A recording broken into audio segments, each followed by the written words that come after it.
Hi everyone. Welcome to my channel, Moviesnips. Today I'm going to be discussing the history of House Harkonnen and their significance as a major power player in the Dune Saga. So let's get into this. House Harkonnen was one of the houses major within the infrastructure of the Galactic Padishah Empire under the rule of House Corrino. They were ruled by the patriarch of the Harkonnen family, who held the rank of Sirdar Baron. So they originally started out as a house minor, or lower aristocracy, but then rapidly amassed great power and wealth in the decades leading up to the original events of Dune, and eventually transitioned into a house major. It is believed that the Harkonnen name originated on ancient Earth from a region known as Suomi, also known as Finland. It has also been suggested that the Harkonnen name comes from Sweden as a derivation of Hakon, but it is likely that it does originate from Finland and not Sweden, as Harkonnen is a 20th century Finnish name.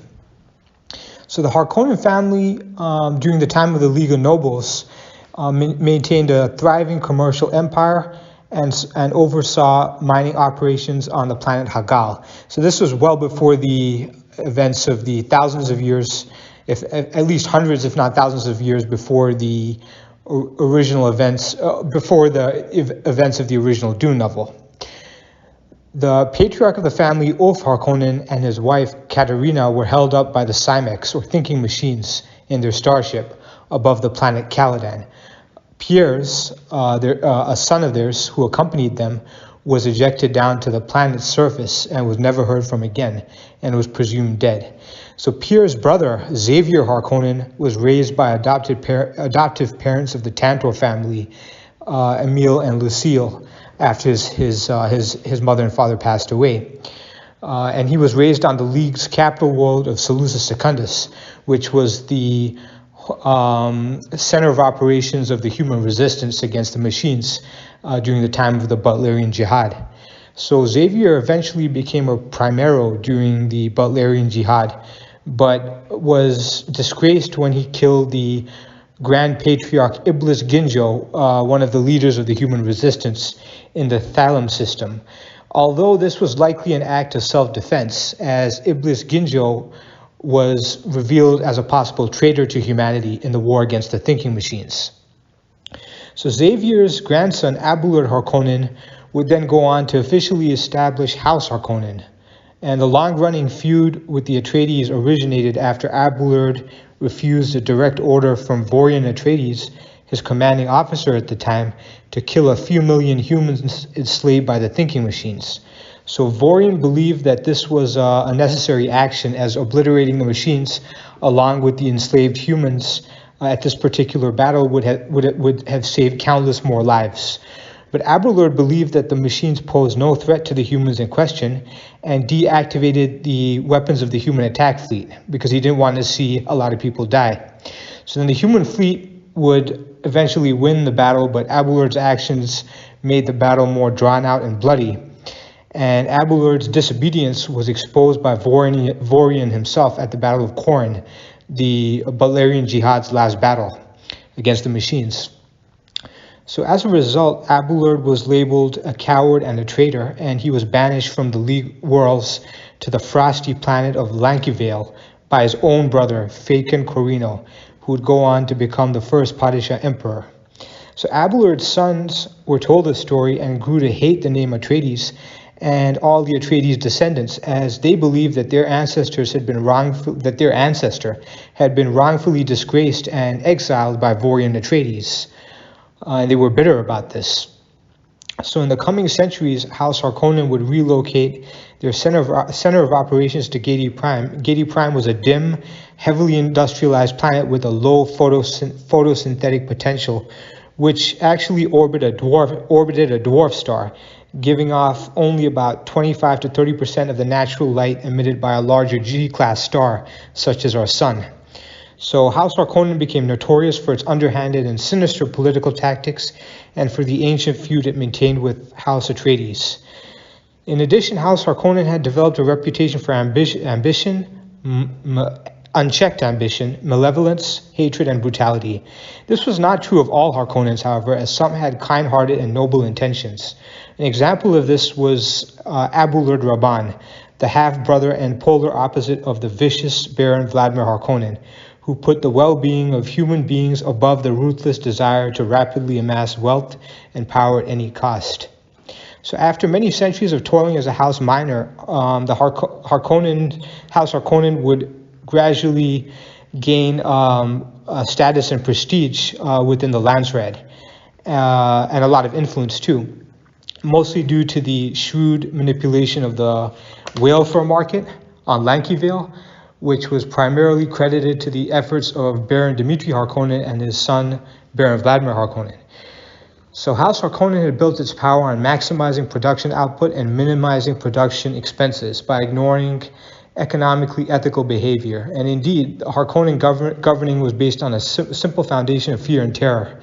They were used in governance in the day-to-day running of the Harkonnen household and in controlling the Harkonnen military.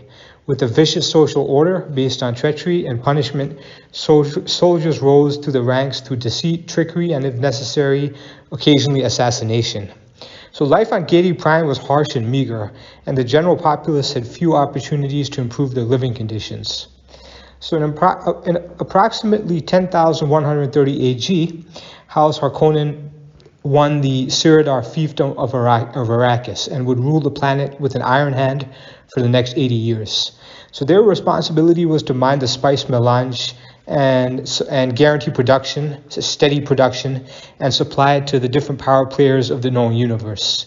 So through their persecution of the Fremen and through the minimization of outlay on infrastructure and pay, the Harkonnens managed to pay the tithe they owed to the emperor, as well as retain a substantial amount of melange for themselves.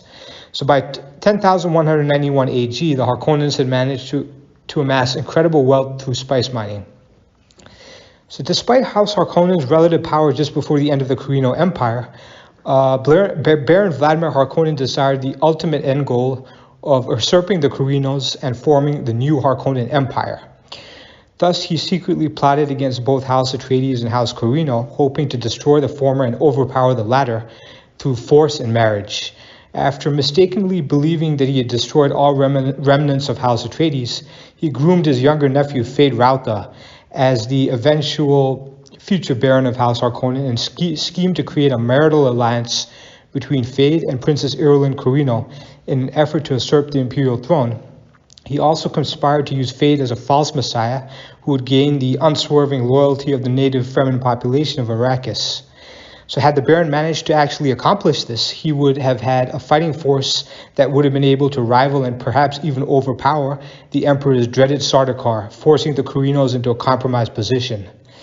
But however, Vladimir Harkonnen's plans ultimately fell apart due to the rise of Paul Atreides, also known as Paul Muad'Dib, on Arrakis. So after Vladimir Harkonnen's death at the hands of Paul's younger sister, Alia Atreides, in 10,193 AG, the title of Baron passed very briefly to his nephew, FEYD RAUTHA Harkonnen, before FEYD was killed by Paul Atreides in a single-handed combat duel of Canley, or kind of a blood vendetta, because there was a long-standing feud between the two houses that eventually had to be settled. So after the ascent of House Atreides, what little remained of House Harkonnen saw its power and resources rapidly disappear. Control of GIEDI Prime was given to the people of Caladan, and under the stewardship of, and it was the Gurney Halleck, who ironically was once a slave on GIEDI Prime, received the stewardship of the planet. And its GIEDI Prime's machines of heavy industry were dismantled, its name and those of its cities were changed, and its forests and greenery replanted. The name of GIEDI Prime was actually changed to Gamu, and it improved considerably for the better. So House Harkonnen essentially ceased to be during the time of Muad'Dib's jihad. However, the Harkonnen bloodline continued to exist through Bene Gesserit breeding programs for more than 1,500 years thereafter, and ultimately through the mingling with the Atreides bloodline. This was because Paul Atreides was actually the grandson of Vladimir Harkonnen through his mother, Lady Jessica. Paul didn't realize this until later in the events of the original Dune novel. Lady Jessica was also not aware of Lady Jessica didn't know that her real father was the Baron Vladimir Harkonnen. She came to realize this around the same time that Paul did. So FEYD RAUTHA also had conceived a daughter with Lady Margaret Fenring in the events of the original Dune novel, so it's possible that the Harkonnen bloodline continued on in some form through this genetic line also. So that's the story of House Harkonnen. I'd like to thank you for watching and listening to my video today. Please remember to like, share, comment, and subscribe to my channel. And be sure to check out my channel for more videos on Dune.